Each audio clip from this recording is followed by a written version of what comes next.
It's taken 6 long months and over 75,000 crew hours for the town of Springdale to get back to normal. The gateway into Zion National Park underwent a road lift this past winter. The nearly 4-mile stretch of road from one end of town to the other now has new pavement, a bike lane, crosswalks, and even wider sidewalks. We have street lights that went in, we have underground power that was moved, we had storm drains put in, we had new curb and gutters, new sidewalks. The reconstruction of Springdale's Main Street, known as SR9, was desperately needed. It was a twofold project. One, to reconstruct that road that was in pretty bad shape. And then we changed the project and added more to it to improve the pedestrian access and the bicycle availability there for the bike lanes, to make it so it's easier to get around up there. Although the Utah Department of Transportation bid the project during the off-season, it still had a major impact on businesses. Business owners in Springdale all experienced a downturn in their income during the reconstruction project. Some even closed their doors as winter travelers drove straight through to the park, avoiding the hassle to turn off and shop or eat. And I closed for the month of January to remodel, taking advantage of the slowest month of the year. And we've reopened, and we were down, but slowly business has picked up in the last few weeks, and so we're narrowing the percentage that I'm down. The reconstruction impacted some businesses more than others. Some business owners claim to have lost as much as $40,000 or more in sales during the project.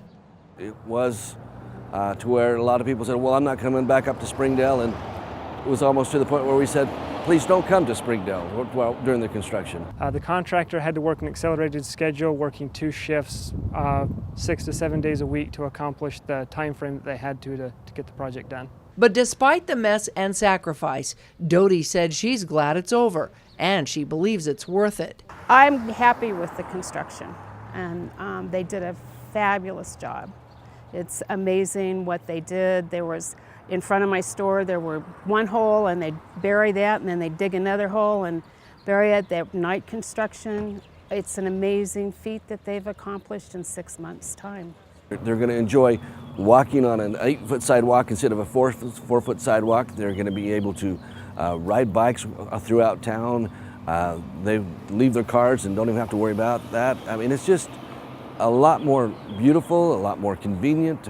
The reconstruction has opened up the sidewalks and taken away an old drainage ditch that used to run down the middle. And noticeable crosswalks have even been added. They're using the crosswalks. They used to jaywalk all the time from this bus stop going across the street. Some businesses have even put up bike racks to encourage more cycling. Finding an on-street parking spot has been a problem for years in Springdale. Although Main Street has lost about 300 parking spots, it has changed how people get around. However, the parking along the street that remains comes at a price, and so do the paid parking lots.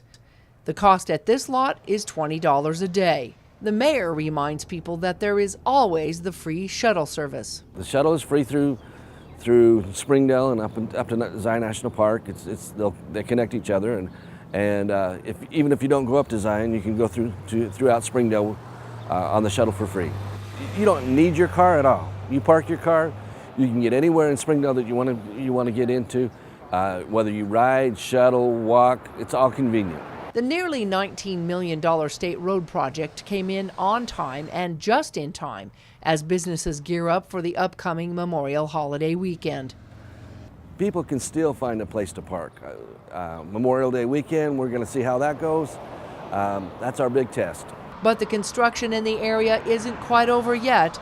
UDOT just awarded a passing lane project between Virgin and Rockville to begin in July. In Springdale, Melissa Anderson, CEC News.